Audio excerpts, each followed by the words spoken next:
ನಮ್ಮ TV Facebook page ನ like ಮಾಡಿ, ಯೂಟ್ಯೂಬ್ ಚಾನೆಲ್ ನ ಸಬ್ಸ್ಕ್ರೈಬ್ ಮಾಡಿ. ನಮ್ಮ ಎಲ್ಲಾ ಯೂಟ್ಯೂಬ್ ವಿಡಿಯೋ ಅಪ್ಡೇಟ್ಸ್ಗೆ ಬೆಲ್ ಐಕಾನ್ ಕ್ಲಿಕ್ ಮಾಡಿ. ನಮ್ಮ ಟಿವಿ ಕರಾವಳಿ ಕರ್ನಾಟಕದ ನಾಡಿಮಿಡಿತ.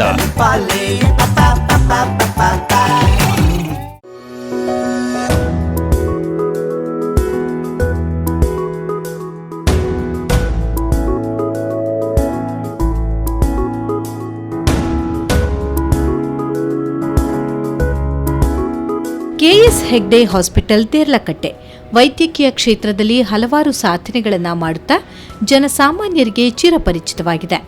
ದೇರ್ಲಕಟ್ಟೆಯ ವೈದ್ಯಕೀಯ ಕಾಲೇಜು ಅನೇಕ ಕಾರ್ಯಕ್ರಮಗಳನ್ನು ಏರ್ಪಡಿಸಿ ವೈದ್ಯಕೀಯ ವಿದ್ಯಾರ್ಥಿಗಳಿಗೆ ಉಪಯುಕ್ತ ಮಾಹಿತಿಗಳನ್ನು ಒದಗಿಸುತ್ತಾ ಬಂದಿದೆ. ಯಾವನೇ ಒಬ್ಬ ವೈದ್ಯನಿಗೆ ಮಕ್ಕಳ ಅನಾರೋಗ್ಯಕ್ಕೆ ಚಿಕಿತ್ಸೆಯನ್ನ ನೀಡೋದು ಒಂದು ದೊಡ್ಡ ಸವಾಲೇ ಸರಿ. ಆ ಎಲ್ಲಾ ಸವಾಲುಗಳನ್ನು ಮೆಟ್ಟಿ ನಿಂತು ಮಕ್ಕಳಿಗೆ ಸೂಕ್ತವಾದ ಚಿಕಿತ್ಸೆಯನ್ನ ನೀಡಬೇಕಾಗುತ್ತದೆ. ಕೆಎಸ್ ಹೆಗ್ಡೆ ಆಸ್ಪತ್ರೆಯಲ್ಲಿ ಮಕ್ಕಳ ಆರೋಗ್ಯದ ಬಗ್ಗೆ ವಿಶೇಷ ಕಾಳಜಿ ವಹಿಸಲು ಪ್ರತ್ಯೇಕ ಘಟಕವೇ ಇದೆ. ತಜ್ಞ ವೈದ್ಯರ ತಂಡವೇ ಕಾರ್ಯನಿರ್ವಹಿಸುತ್ತದೆ. ಮಕ್ಕಳ ಆರೋಗ್ಯದ ಸವಾಲುಗಳು, ಹೊಸ ಅನ್ವೇಷಣೆಗಳು, ಆವಿಷ್ಕಾರಗಳ ಬಗ್ಗೆ ಮಾಹಿತಿ ಕಾರ್ಯಕ್ರಮವೇ ಮ್ಯಾಂಗ್ಲೋರ್ ಪೆಡಿಕಾನ್ 2019. ದೇಶದ ಬೇರೆ ಬೇರೆ ರಾಜ್ಯಗಳಿಂದ ಸುಮಾರು 250ಕ್ಕೂ ಹೆಚ್ಚು ಪ್ರತಿನಿಧಿಗಳು ಈ ಮಾಹಿತಿ ಕಾರ್ಯಾಗಾರದಲ್ಲಿ ಭಾಗವಹಿಸಿದರು. ಮಕ್ಕಳ ಆರೋಗ್ಯದ ಬಗೆಗಿನ ಸವಾಲುಗಳು, ಆವಿಷ್ಕಾರಗಳ ಬಗ್ಗೆ ಮಾಹಿತಿ ನೀಡಲು ವಿವಿಧ ಕಡೆಯಿಂದ ಸಂಪನ್ಮೂಲ ವ್ಯಕ್ತಿಗಳು ಭಾಗವಹಿಸಿ ತಮ್ಮ ವಿಚಾರಗಳನ್ನು ಮಂಡಿಸಿದರು. ಕೆಎಸ್ ಹೆಗ್ಡೆ ದೇರಳಕಟ್ಟೆಯ ವೈದ್ಯಕೀಯ ಕಾಲೇಜಿನ ಆಡಿಟೋರಿಯಂನಲ್ಲಿ 2 ದಿನಗಳ ಈ ಮಾಹಿತಿ ಕಾರ್ಯಾಗಾರದಲ್ಲಿ ಅನೇಕ ಗಣ್ಯರು ಭಾಗವಹಿಸಿದ್ದರು. 2 ದಿನಗಳ ಈ ಕಾರ್ಯಾಗಾರದಲ್ಲಿ ಬೇರೆ ಬೇರೆ ರಾಜ್ಯಗಳಿಂದ ಬಂದ ಸಂಪನ್ಮೂಲ ವ್ಯಕ್ತಿಗಳು ಹಾಗೂ ಪ್ರತಿನಿಧಿಗಳು ತಮ್ಮ ವಿಚಾರ ವಿನಿಮಯವನ್ನ ಮಾಡಿಕೊಂಡರು. Association with KS Hegde Medical Academy is organizing Mangalore Pedicon 2019 and also the Dr. M.R. Shanai oration for this year.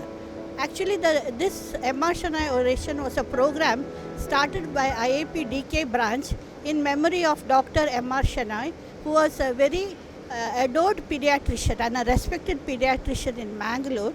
He died in service, and in his memory, the M.R. Shanai Memorial Oration was started in the year 1988.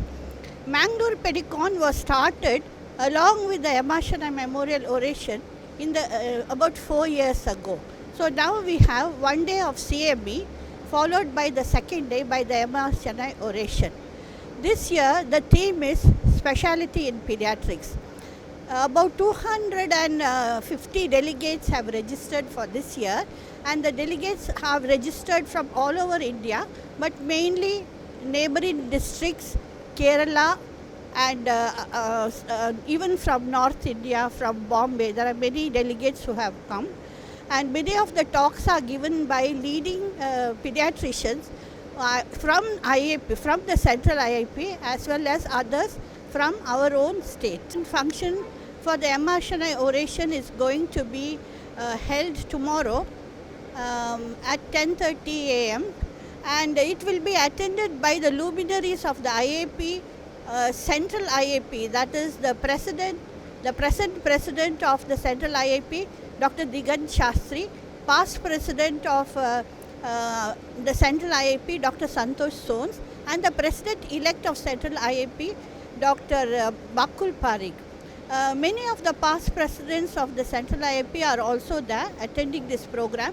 Dr. S.S. Kamath from Cochin and the Secretary General of the IAP, Dr. Ramesh Kumar.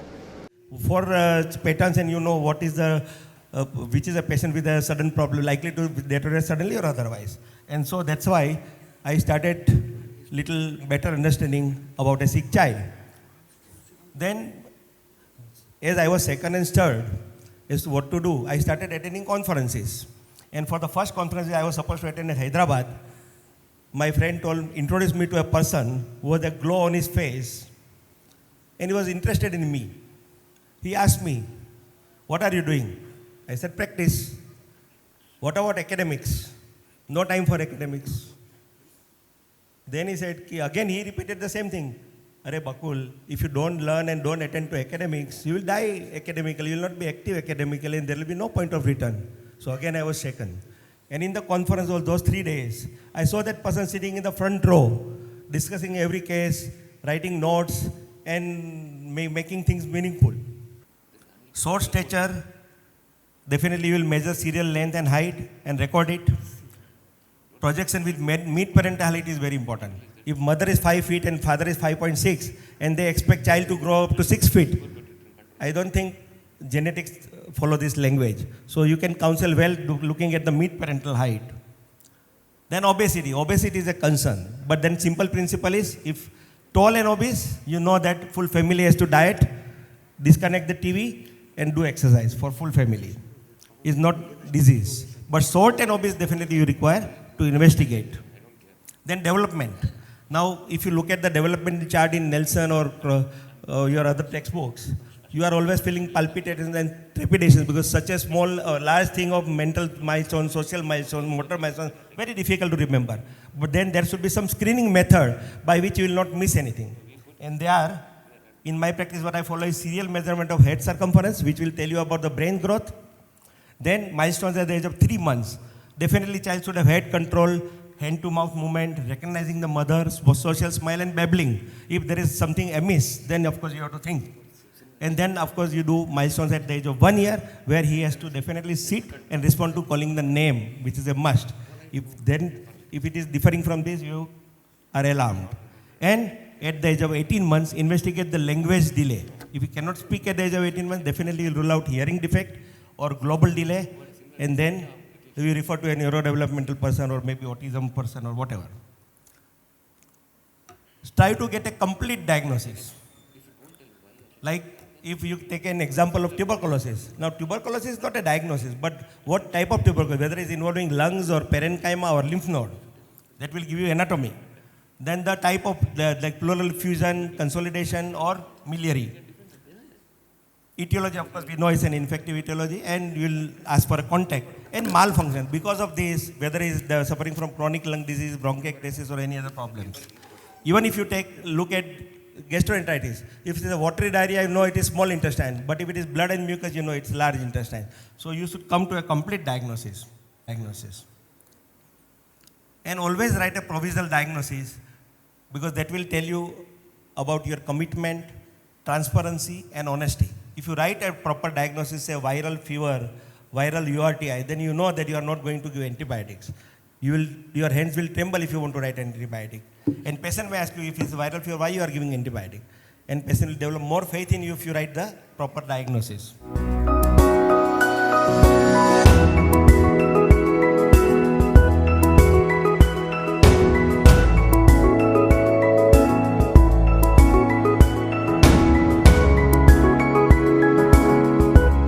In the primary series, we already are vaccinating against several diseases, including diphtheria, tetanus, pertussis, polio, Hib, hepatitis B, BCG, rota, as well as pneumococcal for quite a few years now.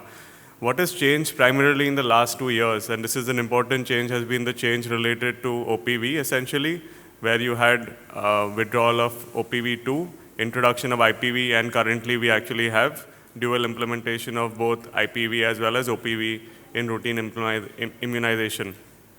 So now what we have is schedules which are essentially evolving around IPV. And if you look at these different antigens for the different diseases, you can see while there are different schedules which are available for these different, there is definitely commonality which is actually around the 6, 10, 14, which you can actually have the diphtheria, tetanus, pertussis, IPV, hepatitis B as well as Hib also. So there are multiple hexavalent vaccines available, and you actually could use any of these and offer the benefits of a general higher valent vaccine to children, which is one of the hexavalent vaccines. Coming to Infandrix Hexa, this is a vaccine, as I said, was launched in India last year. This is a hexavalent vaccine, covers the 6 diseases, protection against diphtheria, tetanus, pertussis, Hib, polio, as well as hepatitis B. It's been studied in different 2+1 as well as 3+1 schedules. For the purpose of my talk, I will restrict essentially to 3-dose primary series because that's the one which we use in India. It's a vaccine that can be used for primary series as well as the first-year booster. It's a vaccine that's indicated for use 6 weeks up to 3 years of age, and importantly can also be used in preterm infants more than 24 weeks of gestation. Looking at the composition of the vaccine, it has diphtheria and tetanus toxoid, 3 three-component acellular pertussis toxin, antigens, hepatitis B surface antigen, polio type 1, type 2, type 3, as well as PRP Hib. Now, while this is a vaccine which was recently introduced in India, this is a vaccine that actually has been around for nearly 18 years worldwide. In addition to the experience of this vaccine itself, this vaccine comes with the experience and the studies which are done with other GSK parent vaccines, including Infanrix, Hibrix, Poliorix, and Engerix B also, because the same antigens are used across these different GSK vaccines. So when you use Infanrix XR, not only do you get 18 years of post-marketing surveillance for this vaccine, you also get everything you've learned for vaccines you've probably used, including Hibrix, Infanrix, as well as Engerix also.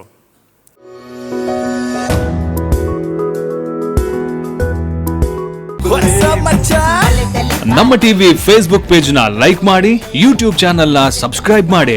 ನಮ್ಮ ಎಲ್ಲಾ YouTube video ಅಪ್ಡೇಟ್ಸ್ಗೆ bell icon click ಮಾಡಿ. Namma TV ಕರಾವಳಿ ಕರ್ನಾಟಕದ ನಾಡಿಮಿಡಿತ.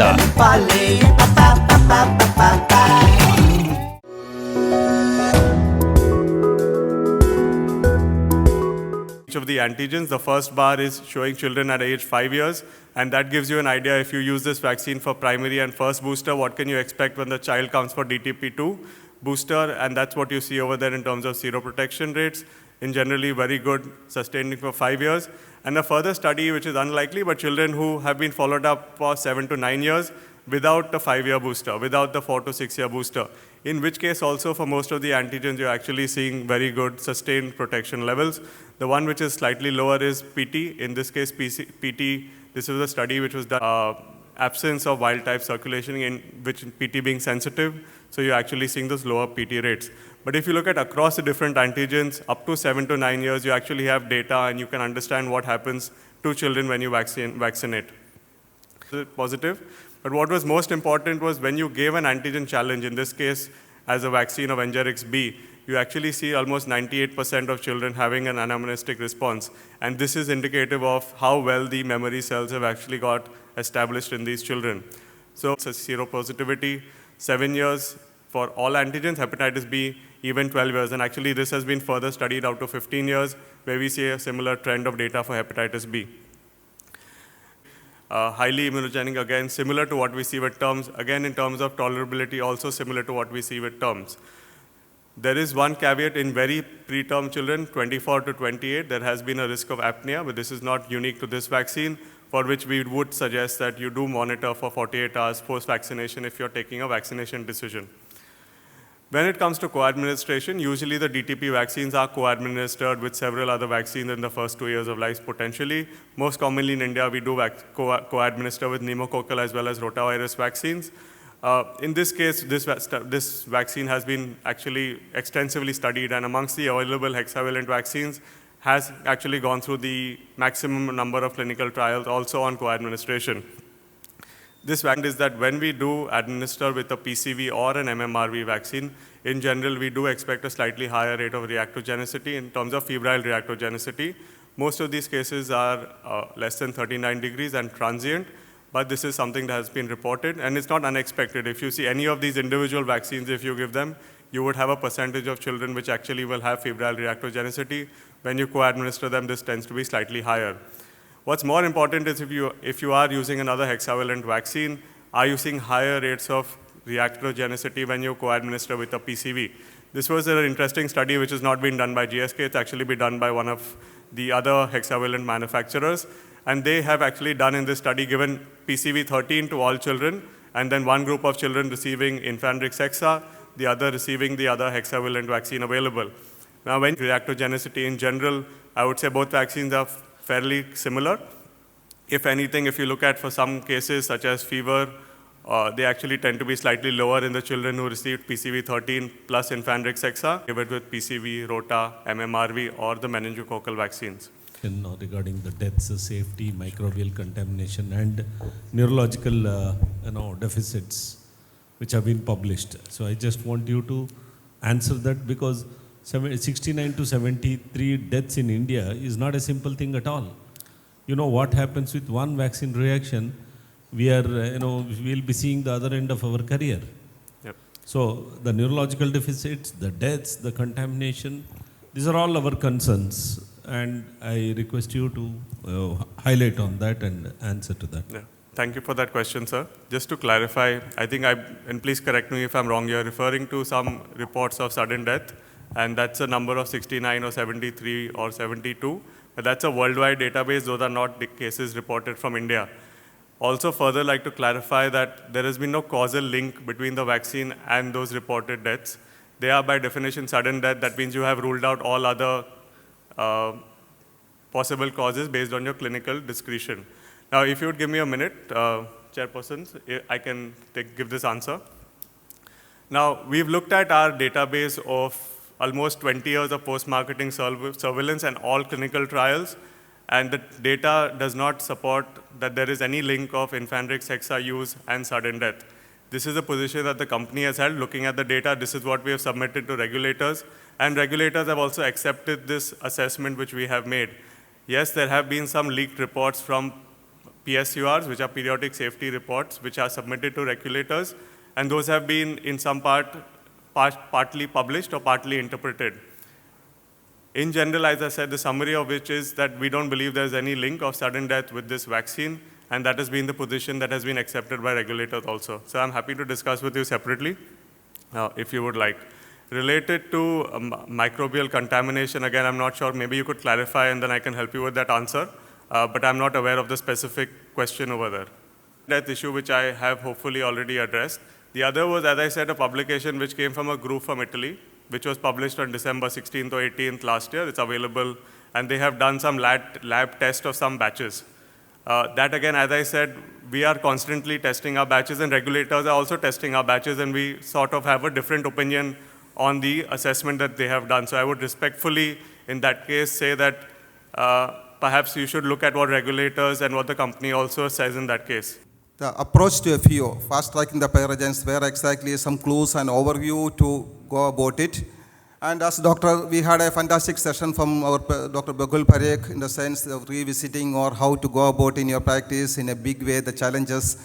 And he was stressing on the history part, the fever, the simple issues, the fever, the appearance of the patient, how good is the patient, the wellness of the patient. These are important things to go in assessing the clinical diagnosis. So we will go about as the fever as a symptom first, because I may be focusing on something like the documentation of the fever, how important it is, then the types of fever, because the basics from Hutchison, what you have read, the continuous fever, the remittent fever, or the intermittent fever, how far it is important, then certain etiological, where the FEO, the definition of FEO and certain etiology, and as well as a few case scenarios and one quiz also is there. So this is like fever has received maximum attention, apart from cough and pain, fever has received the maximum attention. And the normal core temperature, we must always differentiate as core temperature. Core temperature is something like 36.6 to 37.9. And you must always appreciate the diurnal variation in the core temperature. The early morning, you will have the minimum body temperature, whereas in the late evenings, maybe from 4 to 6, especially in the summer months, your temperature may go up to another 0.5 degrees Celsius or 1 degree Celsius, which has to be appreciated and which has to be impressed upon the patients or caregivers. And this is a normal body temperature, as you can see here, 37 to 38 degrees Celsius as far as the core temperature is concerned. So 98.6 to 100.4, this is normal body temperature.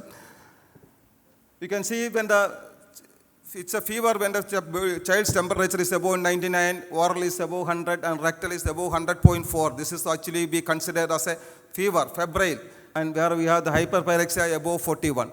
So it's 38 is equivalent to 100.4. Anything up to 100.4 is normal core temperature. 100.4 to 102.2, that's mild. 102.2 to 104 Fahrenheit is considered as moderate, and 104 above high, and above 106 is considered as hyperpyrexia. So we can have a better define the fever, the cause of the fever at a short interval right now. So we are forced to revisit the number of days, and now we have, for all practical purposes, this is the definition given. Fever of more than 101 degrees Celsius, at least 8 days in duration, more than 101, it should not be less than that. And after includes a careful history and physical examination, the diagnosis, fever more than 101, at least 8 days duration, careful history and physical examination, and initial laboratories, not a detailed laboratory assessment, initial laboratory assessment. Pseudo-FEO always has to be, many times the parents come with a history of benign self-limited infections with fever that It could be the fever of 1 week, 2 or 3 weeks back they might have had a fever, then 1 week asymptomatic, then after another 1 week they will be having fever. Those successive episodes will be there, but it cannot be termed as a single episode or a single episode of fever running for more than 8 days. So it usually could be defined as a pseudo FEO only, and it has to be ruled out before undertaking an expensive and unnecessary evaluation. So the age-old dictum of untreated typhoid fever, the temperature does not fluctuate more than 1 degree Celsius or more than 1.5 degree Fahrenheit. We call it as the continuous fever. So continuous fever is usually a classical presentation of untreated typhoid fever, stepladder fever. And continuous fevers are almost always associated with pyogenic infections. Still continuous fever, but at the same time, if you are able to admit the patient for a FEO, you keep the patients away from antipyretics at least for 1 day just to assess the type of fever. It should be important, exposure to animals, zoonosis, exposure to drugs, because exposure to animals is something which is never comes out unless and until you have a leading question. Exposure to drugs. And drug fever is something very important, and the most important aspect about drug fever is usually sustained fever. It is never an intermittent fever, it is usually sustained. Either it can be a continuous fever or a remittent fever. It cannot be an intermittent fever. Important about drug fever. The drug fever, any agent, for that reason, many a time the anticonvulsants, the barbiturates, carbamazepine, phenytoin, or even the immunosuppressants, even the ranitidine or cimetidine can produce drug fever. So when you are searching for a cause of fever, if the child is on any of these drugs, just withdraw the drugs. For if it's a drug which is not essential or not specific, withdraw the drug for 1 or 2 days. Every day you have to keep on examining. Many a time what happens is we do examination, detailed examination for day 1, second day we are just casual or indifferent. We just see, have the place the stethoscope, auscultate, or just leave it like that. But what you can do is, if you have got an assistant or a colleague with you, you ask them to examine the next day, because this is just like a proofreading a textbook. Whatever, you cannot pick up, how many times you see the patient again and again, you may not be able to pick up something new. But if somebody else, one assistant or some colleague can pick up at the very moment, she or she may be able to give you some other clue on the diagnosis. So repetitive examination is very important. You can see the pulse rate, relative bradycardia, usually even the Fagett sign, the temperature pulse dissociation is there. If there is typhoid fever, brucellosis, the Fagett sign. In skin, the rashes, petechiae, splinter hemorrhages, all this can contribute.